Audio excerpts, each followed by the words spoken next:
What's going on, world? It's your boy Kuya P. This is Nerds Rule the World. And this week, coming at us from Oni Press is a brand new comic book from the amazing Marco Finnegan. As you see on the screen right now, it is called Calavera, PI. And you're going to want to get on this ride, especially if you love supernatural noir thrillers. This is that pulpy stuff that I grew up on and love as a kid. So excited to talk to Marco Finnegan. Marco Finnegan, as you see on the screen, I'm going to shoot out some air horns. Boom, boom. We're celebrating, Marco. You don't hear it right now. It's in post. Thank you for your time. How are you, sir? As you are on, it's the Saturday before the drop, the eve of it coming out to the public. How do you feel right now? I'm pretty good. It actually comes out the 13th, so I got a little bit of time before Oh, I'm completely panicked, but I'm at the beginning stages of panic right now. So, but okay. I'm so buried in the third issue that it kind of is good. I think if I was all done with everything, I would be a wreck. No worries. My apologies. Yeah, the date I have is, I guess, incorrect. But the world's going to be seeing it soon. I had the pleasure of reading it in advance, so thank you.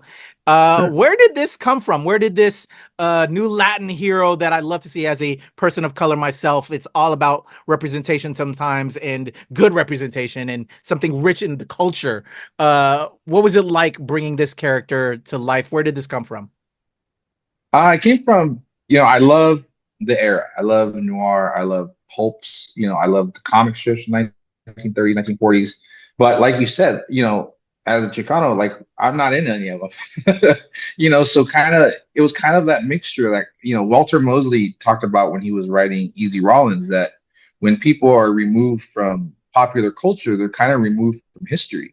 So it's like if you don't see us there, you assume we weren't there. And so just reading a lot of LA noir and just kind of going, wow, I know that we were there. We're still there. We're still in LA. We're a huge part of it. And then just wanting to tell a different lens, like it's still traditional noir. It still has the supernatural stuff, but I just wanted it to be a different lens. Like it wasn't like I'm gonna do this to show the man. It was just kind of like I want to show like we were there, and so we were there. We had heroes, we had problems, we had monsters and all that kind of stuff. So it was just kind of that kind of approach to it. Like if I was a kid growing up in the 1930s, what would I have wanted to see? And that's where it came from. I dig that. I love that. So, okay, we're deciding we're going to do this. How did you? Because I'm sure there's certain elements you want to do, but you want it to be universal. When you're coming up with the concepts, Right. was it?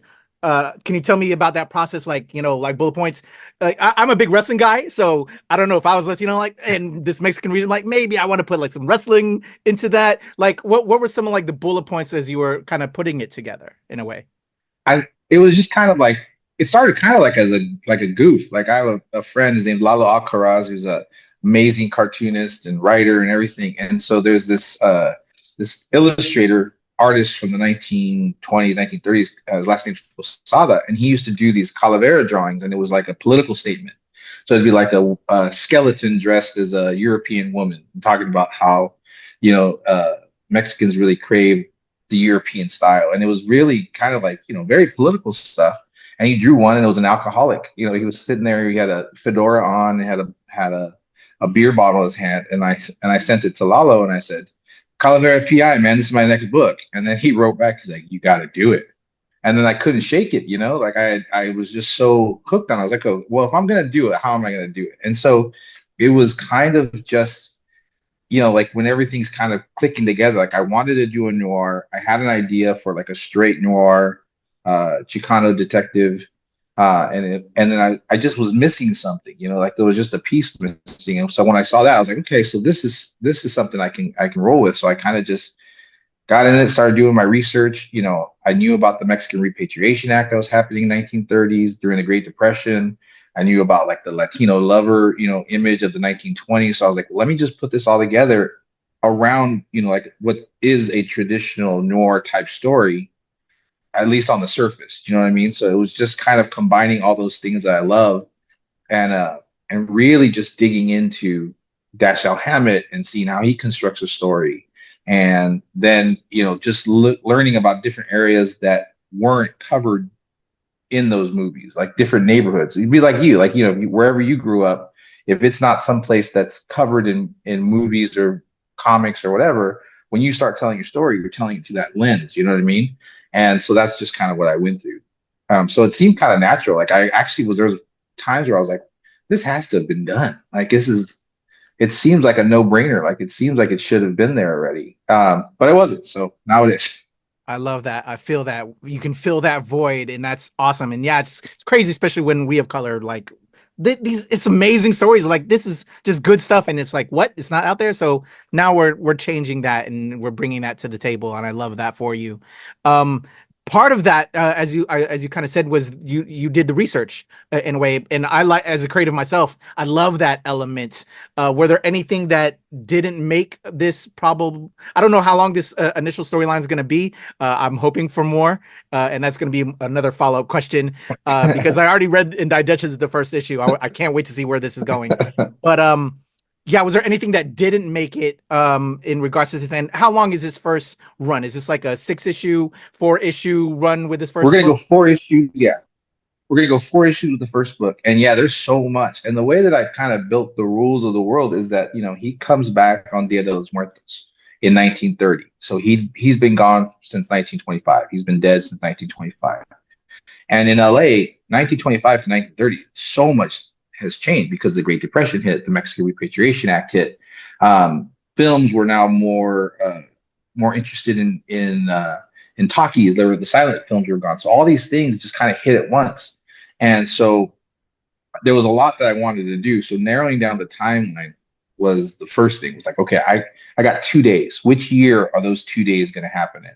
And 1930 just seemed to be that beginning because it's right after like Black Mask magazine had hit and right before like film noir really took off. So it's kind of like right in that sweet spot where this would have been like in the zeitgeist of everything. So it was tough because at first I was like, well, 1950s is a pretty sweet spot for noir, but just in terms of how I wanted it to kind of parallel what was happening in LA at the time, that seemed like the best starting point. But I mean, hopefully they'll let us do more, and if we do more, we're gonna hit as many different eras that we can. Oh, I can't wait. I think you will, man. Well, I think I know I want more because I Thank just you. love that essence. This is like why I read comics in your book. This is the type of stuff. Shout out to my man Oh, John thanks, Jennings. I man. saw a lot of my friends were praising it, and that's what also drove me to check this out. And I'm so excited that I did. Um, John's so John's amazing, by the way. Like we can take a second. He is the greatest champion and cheerleader of comics in general and people in specific. I mean, that guy. I don't know that I'd have a career if it wasn't for that guy. Not just because he gave me a shot with the keeper, but just in the constant like, what are you working on? Let me see it. And dude, look at what I just did. And 10 o'clock text with this beautiful artwork, like hyping you up. And he's just a good guy. I love that. Shout out to you, John. Always the guy that really pushes you, and I love that. So yeah, I really dug this. 4 issues. I can't wait. Let's talk about, I guess, the story that we're getting in this first batch. In this first issue, we get introduced to Calavera PI. We meet a lovely woman, uh, press woman who's kind of friend, not friend. We're not too sure, but then something tragic happens. We're building up your character in Calavera PI, and we're now there's this mystery gonna be happening. Can you tell me what we can without spoiling too much for this first 4 issues? Yeah, man. So the first issue is kind of like a prologue. Like here's just kind of introducing the rules of the world, our timeline, our characters. But in it starts off very traditionally. Like you think you're going to get just like this. Oh, he's a detective, and it's going to be a detective story, and then we kind of flip it at the end. So the next issues is when the mystery starts. Like that was the teaser of like here's the world, here's what's happening, here's the crime, and now we're going to get into like the detective stuff. But again, it's like it's supernatural. There's that supernatural element. So there's going to be a lot of what I did is I just tried to keep the supernatural as literal as possible. So like he comes back, but he comes back with the purpose of doing X, Y, and Z. There are supernatural forces at work, but it's like with everything with noir, there is an ulterior motive. And so just kind of uncovering those motives is what the next 3 issues are going to be. And meeting our big bad and our bigger bad and all that good stuff. And I love your style. Was there can you talk to me a little bit about designing Calavera PI and the look of him? And if we were to, if Hollywood's listening right now, because I am a filmmaker, and I have a lot of, film people that watch what I do, who did you maybe imagine would be playing this role if you were to cast him right now? Well, that switches from day to day, but and now I'm blanking on dude's name. I'm terrible at names. The guy who played Magnum PI in the new version, and I'm gonna have to Oh yeah, yeah, yeah, yeah, yeah. what's It's that guy's escaping name? me right now. I know who I'm you're gonna look talking it about. up. I gotta look it up because he's in hold on. I'm sorry, this is bad. This is bad. All good. We're giving it to the But I people gotta right now. Oh, now I gotta put new because not Tom Selleck, and it's killing me because Jay Hernandez. Jay Yes, Jay. Hernandez, that dude is the guy, and he's a director and all that good stuff too. But he's got that voice and he's got the mannerism, and he's very LA Chicano. Like there is a certain type of Chicano that has that swagger, that LA, Montebello, Pico Rivera swagger that Jay has, and so he'd be the guy if I had to choose.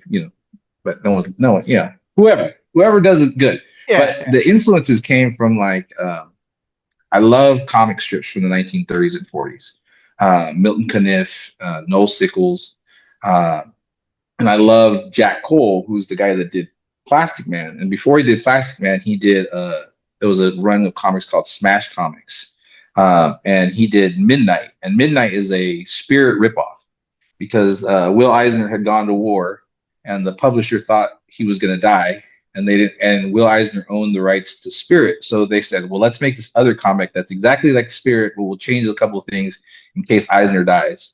And that comic's wild because it has certain rules, but just Jack Cole's drawing of it, it's just really of the time. So that's where visually it came from. And then the EC comics, you can't make a crime book or a horror book without looking at those. So that's kind of where all those were the influences. That was what I was just digesting, and that's what's all over the work area while I'm working.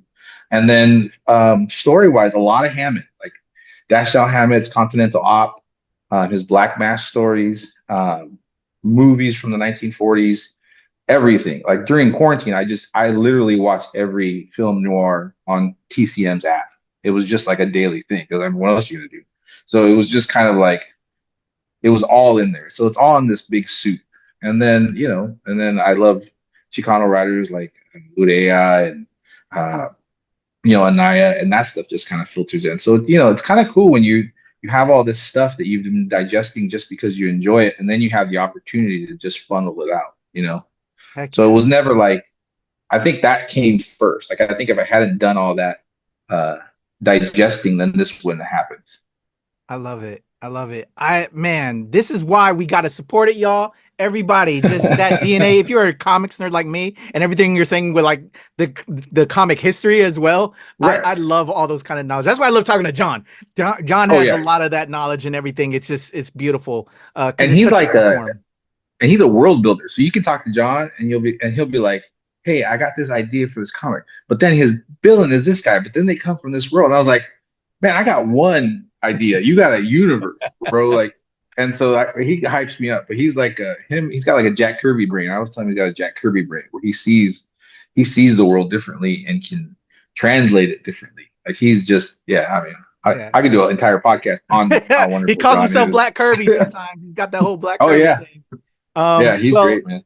I love this, man. I just love everything about this. The series, Thank you. issue one was amazing.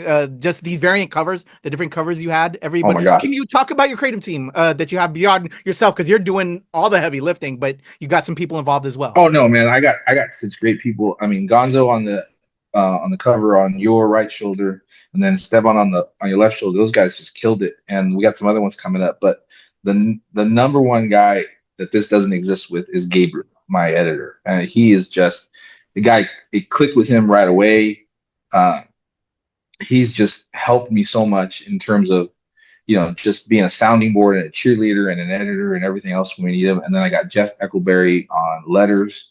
And then the wonderful design team. They did some, I don't know if you saw the newer version. I don't know which version they sent you, but we went and did another pass where Winston Gambro and his design team went through and they added some touches to it to make kind of age it up a little bit.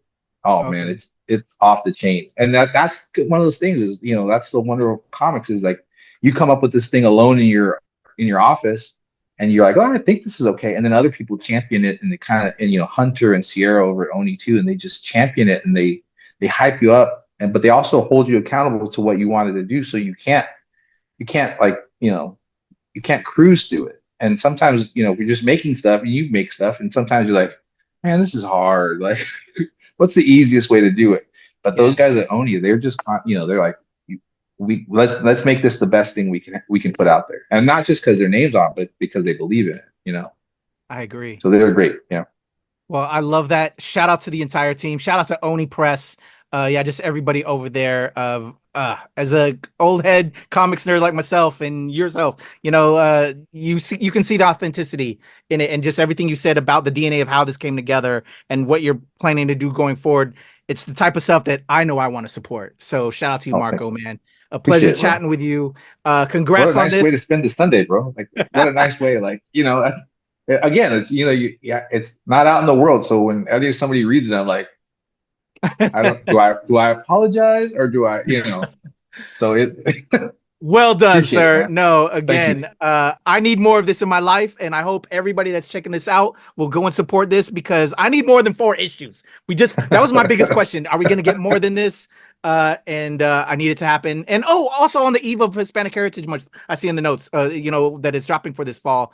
For the culture, y'all, support Calavera PI. I need this in my life.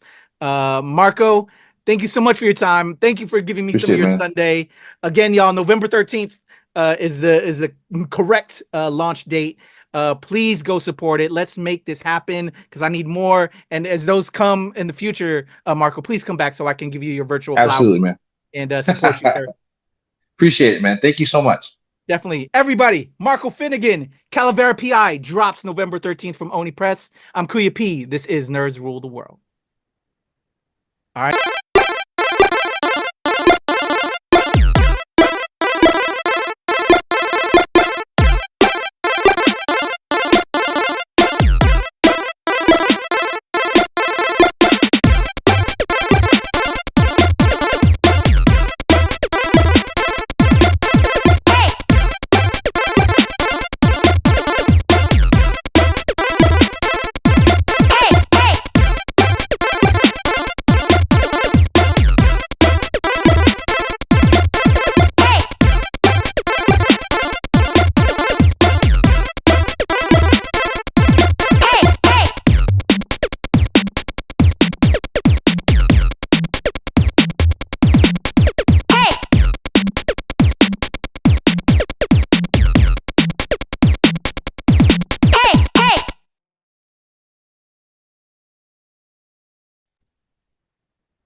Recording. I'm gonna count us in to help me with my edit. All right. All right. Silence. Everything's inside. All right, here we go. In a 1, 2, 3.